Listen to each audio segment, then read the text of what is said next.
কুয়েতে একদিনে অন্তত ৪ বার হামলা চালিয়েছে ইরান। এতে কুয়েত আন্তর্জাতিক বিমানবন্দরে ফ্লাইট শিডিউলে ভয়াবহ বিপর্যয় দেখা দিয়েছে। আল জাজিরার প্রতিবেদনে বলা হয়েছে, শনিবার সকালে কুয়েত এয়ারওয়েজ যাত্রীদের জানিয়েছে, ইরানের সাম্প্রতিক হামলার পরিপ্রেক্ষিতে কুয়েত আন্তর্জাতিক বিমানবন্দরে বিমান উড্ডয়ন ও অবতরণ কার্যক্রম সাময়িকভাবে স্থগিত করা হয়েছে। এর আগে প্রতিষ্ঠানটি এক্সে দেওয়া এক পোস্টে জানায়, আকাশপথ বন্ধ থাকার কারণে বেশিরভাগ ফ্লাইটের সময়সূচি পরিবর্তন করা হয়েছে। সংস্থাটি সব যাত্রীকে তাদের ফ্লাইটের সর্বশেষ তথ্যের প্রতি নজর রাখতে অনুরোধ করেছে, কারণ যেকোনো হালনাগাদ তথ্য জানাতে বুকিংয়ের সময় নিবন্ধিত ফোন নম্বরে বিজ্ঞপ্তি ও টেক্সট বার্তা পাঠানো হবে।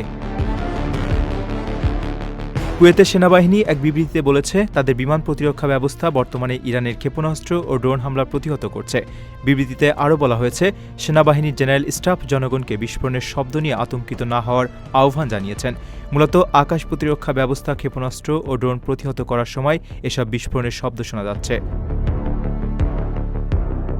অন্যদিকে যুক্তরাষ্ট্রকে অবিলম্বে বিমান অভিযান বন্ধের আহ্বান জানিয়েছে ইরান। দেশটির কর্মকর্তারা জানিয়েছেন, মার্কিন বাহিনী যদি হামলা অব্যাহত রাখে তাহলে ইরান পূর্ণমাত্রায় যুদ্ধে নামতে বাধ্য হবে।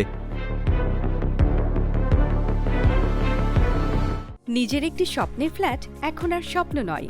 প্রবাসীর সিটিতে শুরু হয়েছে ৬ বছর মেয়াদী সহজ কিস্তিতে ফ্ল্যাট কেনার দারুণ সুযোগ। এক ঠিকানায় আধুনিক জীবনযাপনের সব সুবিধা, নিরাপদ, পরিকল্পিত ও বিদেশের মতো স্মার্ট পরিবেশ। আজই বুকিং করুন আপনার পছন্দের ফ্ল্যাট আর গড়ে তুলুন নিজের স্থায়ী ঠিকানা। বিস্তারিত জানতে কল করুন স্ক্রিনে দেওয়া নাম্বারে।